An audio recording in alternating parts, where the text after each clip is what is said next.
Hello and welcome to this episode of HBCU. I'm your host, Dee Brown CEO. Joining me on the show today is Theresa Kennedy. Theresa is a graduate of Alcorn State University. Welcome to the program, Theresa. Thank you. Glad to have you on the show. So, Theresa, I want to just start really first by just understanding, how did you select Alcorn State University as your HBCU? Well, it actually wasn't my first choice. I really wanted to go to Tougaloo College, simply because all of my friends were going there. But Alcorn was a family tradition for me. My mother went there, my older brothers went there. And so I kind of somehow, some way ended up there. Really? And it was the best decision I ever made. Mm-hmm. So what do you remember about your freshman year? Freshman year? Yeah. Well, there's good and bad that happened, actually. The good thing was I did have a lot of home team there, so they made it very welcoming. I met so many friends that are still friends of mine today. Unfortunately, one of my older brothers, who was a senior at Alcorn at the time, was killed in a car accident while my freshman year. And so I was truly embraced by the Alcorn family upon my return to campus. And, it was in the middle of the spring semester. So, school was about to wrap up for the summer. And it's something that I hold very near and dear to my heart. I'll never forget. People still talk about my brother to this day, and that's been over 20 years ago. So, that's a memory that I always take with me. Although it was a tragedy, it's something that I do cherish just because of the love and support that was shown to me. Right. So while you were a freshman at Alcorn, were there any professors or faculty members that stand out in your mind as being really instrumental in your success that first year? Oh, absolutely. So my first year, I met Coach Tony Dodgen, who was his first year at Alcorn as well. And he was my college algebra teacher. I met him, and he was also the tennis coach at Alcorn. So he was soliciting players. And I had played, recreational with my brothers, but never competitively. And so he looked at me and he thought I looked a little athletic. And I did. I played basketball and softball in high school. And so he asked me, would I be interested in trying out for the team? Well, school was already paid for. So it was easy to say yes when I learned that he was going to give me a scholarship. So I made the tennis team. I wasn't that great, so he did not invite me back the next year. But he brought me back my junior year. And after that, we actually won SWAC that year. So I'm a SWAC champion. Okay. And but Coach Dodge and I stayed in contact, and he was a wonderful person throughout my entire college career.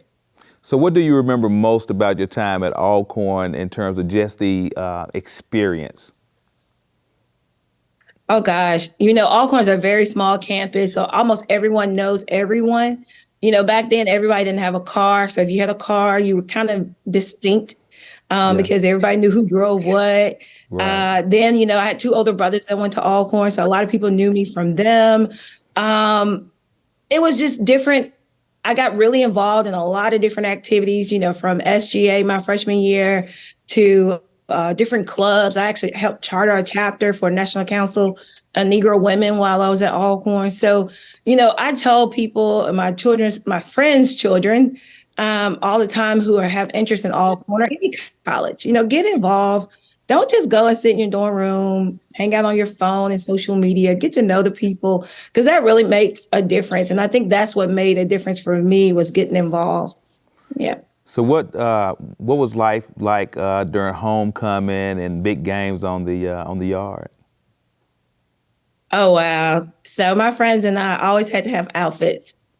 for the games. So, Yeah. we spent Friday going to Jackson to get outfits and so we could style and profile on Saturday. Football games were really big. My family at the time, my parents would drive up and tailgate. So, all my friends and I got fed that weekend and we had leftovers for a few days. So that's always a treat. Everyone, if you're in college, you're really looking for leftovers. Right. And then, basketball season at the time was really, really big at Alcorn too. We had won several SWAC championships. We had really good teams at the time, men and women's basketball. And so that was really a fashion show too. You always had to be ready and walk in at the right time because everybody could see you and your crew coming in. So it was a big deal for us. And I really enjoyed my time there at Alcorn. Fall, especially the fall, but the spring was really, really, really fun too. So, how do you feel Alcorn prepared you for your professional journey? Well, I was a business student. And so one of my professors that was really, really instrumental and really had an impression upon me was Dr. Waters. She was not only my soror, too, and later became my soror because I later pledged Delta there.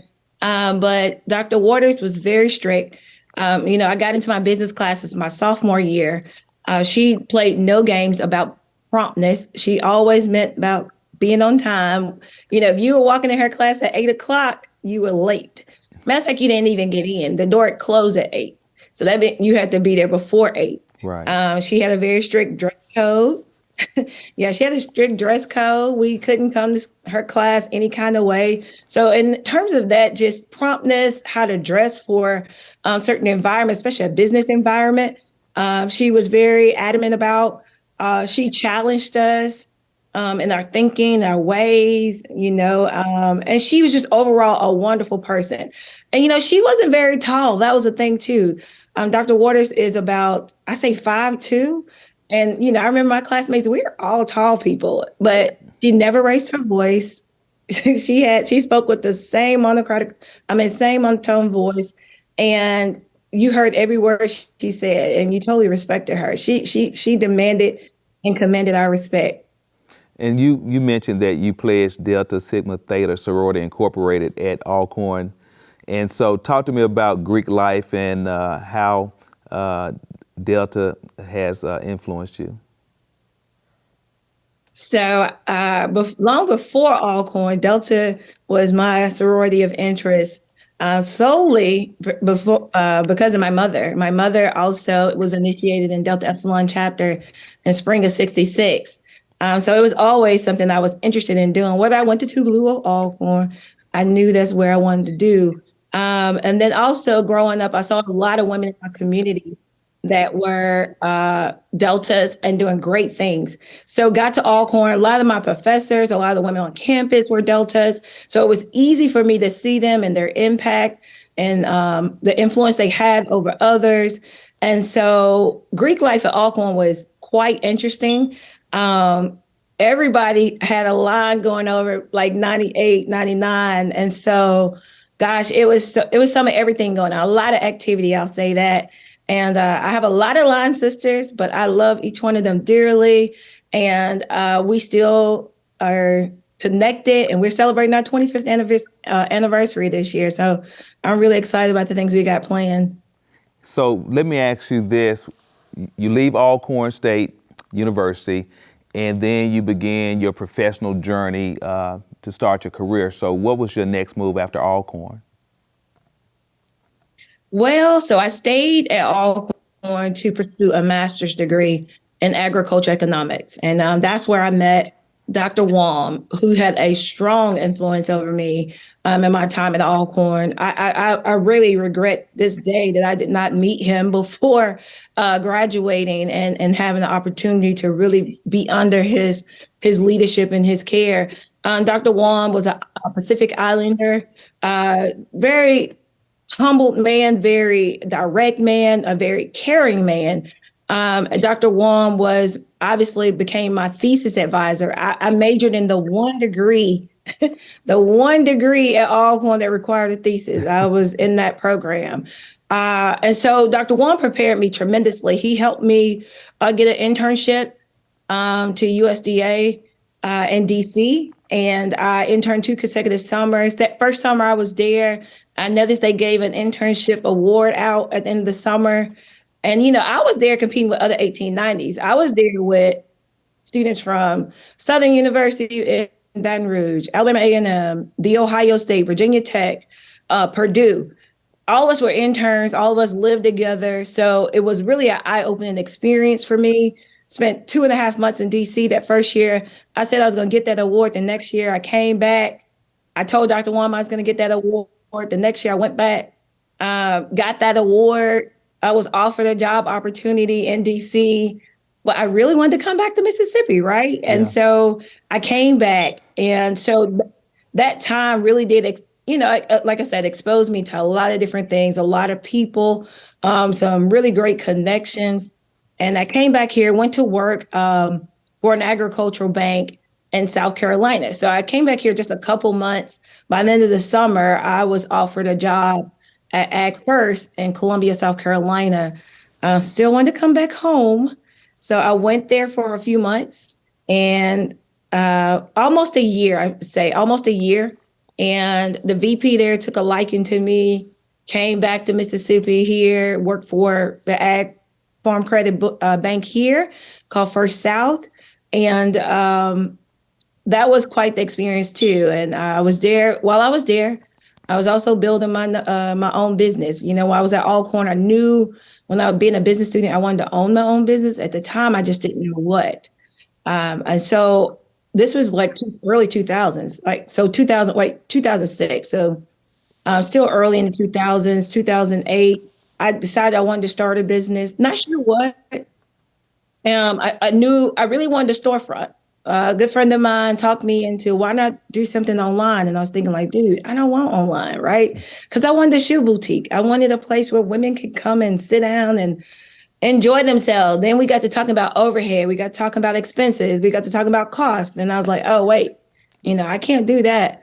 And I still worked a full-time job. So that did not work either. Long story short, fast forward from that business, that first business that I created, I took a huge liking for marketing, which led to my other business, which led to 5520 that I started in 2012. And so a lot has happened in these 10 plus years with that, but I'm still standing, still going, still juggling the plates. So tell us a little bit more about 5520. So it's a boutique marketing communications development firm, I should say. So I started out like most probably entrepreneurs. We think we could do everything, and anybody that needed help, you wanted to help them because at the end of the day, you were trying to get money, right? You were trying to build your business and grow it, scale up, and all of that. And so I was doing marketing, a lot of marketing, mostly for nonprofits, for persons, other entrepreneurs, for small businesses. And it just really was exhausting trying to be everything to everybody. But my biggest goal with all of it was I really wanted to move the needle with people business. I wanted, if they did business with me, and I didn't always get it right, I have to admit that. And I don't think any entrepreneur gets everything right all the time. But I wanted to move the needle. I wanted, if they did business with me, there was something they could say I helped them with that moved the needle and took them to another level, right? So I quickly found my passion working with nonprofits, and that business really just off relationships. I really have not had to really market my business, and that's been a huge blessing. That's been a huge honor for me. Something I don't take lightly. Relationships has really been at the core of what's made 5520 last this long. Well, yeah, relationships is that's what it's all about in business. Now, you are also an advocate for reproductive rights, climate justice, and workers' justice. So talk to me a little bit about your advocacy work. Yeah, so one of my clients is a global nonprofit, and a lot of the work that we do is centered around reproductive justice, climate justice, workers' rights justice. Before though, I took on a full-time role with them, full-time consultant role with them. I was always interested in reproductive rights, always advocating. I would visit the Capitol. I knew legislators, not so much lobbying. This year is my first year as a lobbyist, having to register as a lobbyist and lobby on those issues. But I was always at the Capitol, knowing what was going on and being in the know. Because what I found is so many people are just so unaware of what happens at the state capitol and how the legislation and how the policy truly impacts us, right? Communities of color, Black women in particularly. There was one legislation that happened this year that I can't take no credit for. You know, there were a lot of other women and people who were very instrumental in getting this legislation passed. But Mississippi was the last state in the union, which may not even surprise anyone, but the last state to extend postpartum care to mothers who were already receiving postpartum care if they were on Medicaid, right? Right. But we were able to get them to finally see the benefit of having a mother's care taken from 3 months to now extended out to a year. And I have not bore any children, but I know plenty of women that have, and plenty of family members, cousins, aunties, and all of them to know that 3 months is just not enough time for any woman after giving birth to really just care for herself and be a great mother to that child. So that legislation was passed, and I really commend those women who've been pushing for that. That means a lot. Didn't cost the state hardly any money. You know, if you hear about or keep up with anything in Mississippi politics, you know that a lot of our state leadership talks about the surplus, all the money that Mississippi has, and it's billions of dollars. This program, extending it out, is estimated to only cost the state about $7 to $10 million a year. You know, and so that's one thing. Another on climate justice. I learned a lot about climate justice actually through Heather McTeer-Toney, very impressive sister, Mississippi native. She is killing it out there doing her thing inside of environmental climate justice. But Heather used to be the EPA Southern Region Director, and she's HBCU grad. Shout out to her. But Heather brought me to her office in Atlanta when she was the Southern Regional Director and just showed me, you know, how climate really impacts communities of color, you know, and my eyes really were open then.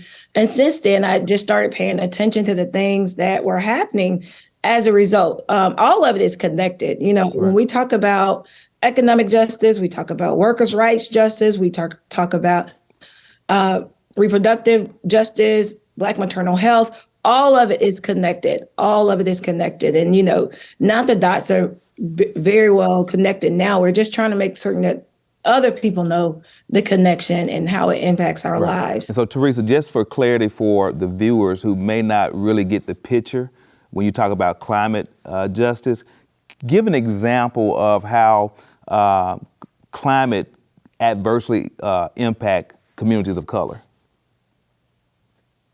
Well, if you look at who likely lives around these plants, these different plants.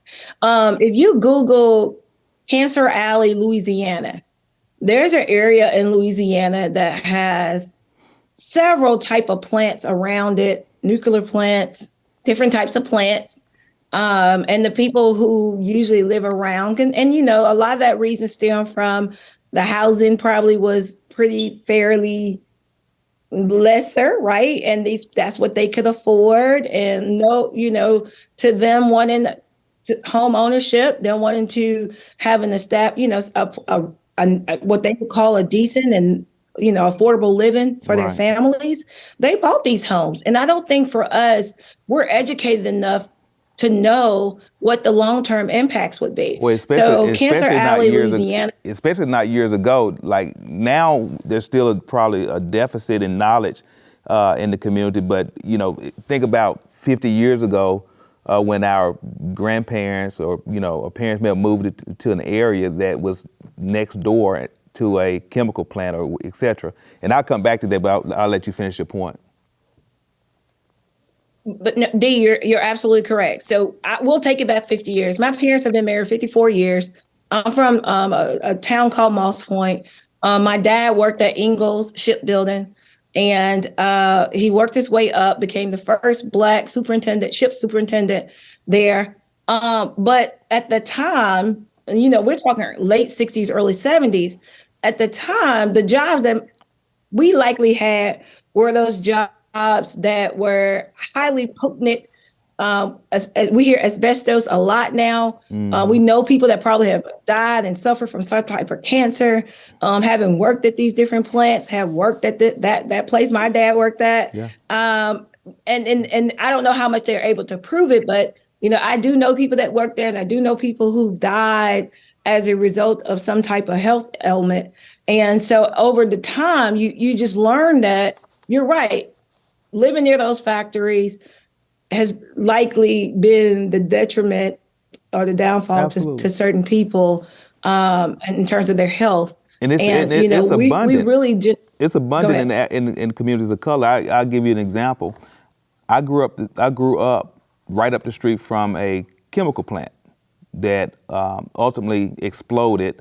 I was in college when that occurred, and now it's just a brownfield site. My architect, who's also an African American from Louisiana, he used to talk to me all the time. He'll say, man, it's not bad for a guy who grew up across the street from the chemical plant. And so for years, I thought he was talking about me. And then one day he talked about the chemical plant exploding. And I said, wait a minute now. How do you know the chemical plant up the street from my house exploded? He said, I'm not talking about you. He said, I'm talking about me. So he actually had grown up across the street from a chemical plant as well. And it was years we talked about the chemical plant, and I thought he was talking about me, and he thought I was talking about him. But we both came from the same situation in two different states, two different communities. But I can guarantee you no one in that community knew that the chemicals, you could see it, the pollutants in the air, every day, and no one had the knowledge or foresight to say this could potentially cause, harm to us. So I feel that. Oh, absolutely. You go ahead. Yeah, and I'll make it even more real. When I talk about the cancer, well, I'm gonna mention the Cancer Alley, Louisiana again. I met a young lady from that area. She travels the world now talking about her lived experiences. She has a daughter that has now these markings on her body. It wasn't born with it, but over time now she's developed this, right? So her daughter's ashamed to go to school, she shared at a conference that we were at. Just as a result of it. She has another child that has severe asthma.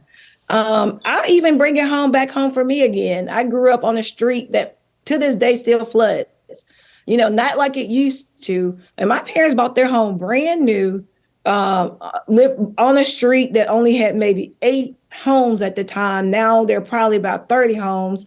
And I remember the street flooding, like people would park in our yard to get down to their houses in the afternoons. Now we work, right? A kid coming home from school was like kind of fun. We thought that was swim water. Right, but, right. My mom would have a fit and we couldn't understand why she wouldn't let us get in the water. But, it makes sense now because imagine all the pollutants that are in this water, right? Did the same thing. Even that, same thing. Even that, we same thing. We just didn't know better. And in poor communities, a lot of times the flooding is caused by the drainage system, the stormwater system being clogged up because there's so much foot traffic in the community that you throw things on the ground, and whether it's footballs, baseball, basketball, trophies, all end up in the stormwater system. So those areas flood because of those drains are not clear and have not been cleaned. So same thing. We used to flood, and we want to go out there and go swimming in the flood water, not knowing what was in the water with us. Absolutely. And not only that, I showed my mom a prime example, my street I live on now versus the street that I grew up on. I showed her, I said, Mom, look at the storm drains. Like my street there's drains running down this whole entire street. Interestingly, I live on a horseshoe today, and I grew up on a horseshoe. You drive on my parents' street, you don't see a storm drain. The only drain you see on near my parents' street is on the main street that you turn off of. So that's a lot of water to have to run off. If they have a heavy downpour in a matter of minutes, that's a lot of water that, even on top of what you said, the pollution and the trash that's in the stormway, the drainage ways. So that's on top of that. So now I got to get past that, but it also got to get to the drain. Right. And so, yeah, that's a huge issue. My parents probably would have never thought when they bought that home, but when they bought that home, it was like that. But get this, though. The neighborhood behind my parents, there were other people that lived in that neighborhood years ago, and that neighborhood doesn't flood like my parents' neighborhood floods. Isn't that interesting? Wow. That street doesn't look like how my parents' street looked. Right. My dad paid $3,000 in the 60s for an acre of land. $3,000. I was like, that's expensive, but he did it, and it is what it is. So, I mean, all of it is just amazing and mind blowing. But, I thank him for even seeing value in owning land like that. Right. But yeah, it's been at a cost. It's been at a huge cost. Theresa, believe it or not, we're out of time. I'm going to have you back because this is a whole nother conversation in and of itself. We kind of got a little bit drawn down this path, but I think it was very good information for people to hear. I want to thank you so much for taking time out to be on the show, but I don't want you to leave without presenting you with our HBCU Lifetime Achievement Award for your commitment to historically Black colleges and universities. So you'll be getting that in the mail. So thank you so much once again for being on the show. And to my viewers, thank you for watching this episode of HBCU. I'm your host, Dee Brown CEO. And remember, without you, there's no me.